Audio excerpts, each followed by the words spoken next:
Data is a great topic. Where does it come from? Is it enough? Does it tell the message? One country where we worked with the disaster early warning system. They were the funnel of data from all over the country, and it came in to feed the early warning system. And we tried to do an app development with them, a hackathon. We wanted to do a hackathon that gave the people in the room, our app developers, access to their data. They wouldn't share it. They didn't have a system to push those early warnings out other than, posts. They posted some sirens in different parts of the country, and they would come on the radio maybe oftentimes 12 to 24 hours too late. We were thinking, man, in that particular country at that time, there was 62% penetration of smartphones, 62%.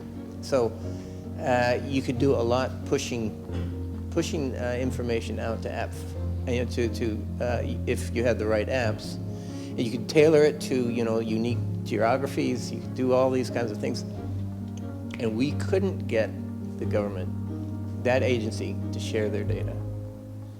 The more I looked into it, the more I discovered it's a real problem within a government.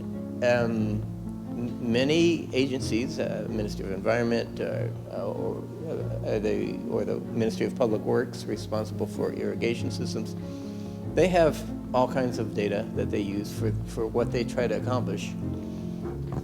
But it's their data. They don't want to share it with others.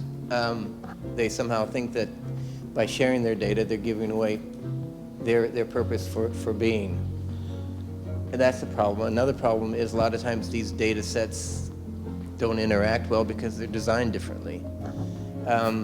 So there's not really uniform. I know in many countries there's kind of a movement to try to standardize data development in different ministries and make them linked and interoperable.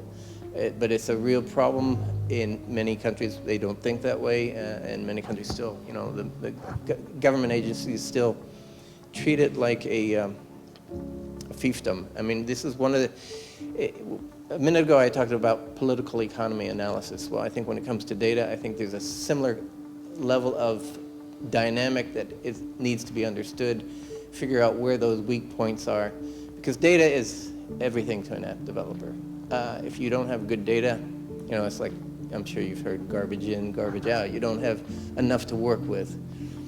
So I think there has to be a really strong movement among app developers and the general population to really focus on sharing data, sharing good data, and maybe even critically look at data sets and understand, well, okay, we've got this information, we can do this much with it, but we want to do something else. What kind of data do we need? Who's the best agency for developing that data and making a case for it? I don't know how to do that, other than that's the way I would go about it. But it's an excellent question. You asked about then the development of apps and how apps can become the middleman or middle person.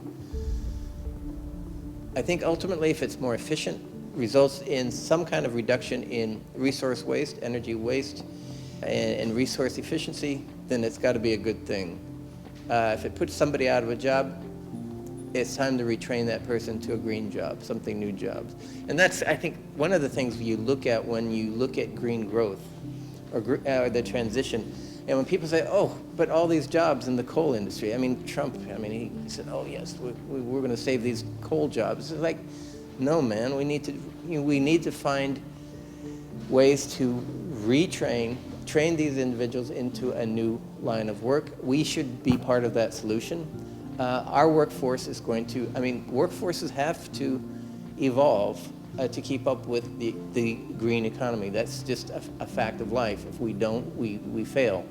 So any economy has to retool its critical resource humans so that we can be relevant, all of us in the economy, to make us a solution. So I guess the thing is, I wouldn't be afraid of putting somebody out of a job if that job's become obsolete, and it's time to rethink where that person should be in a green economy.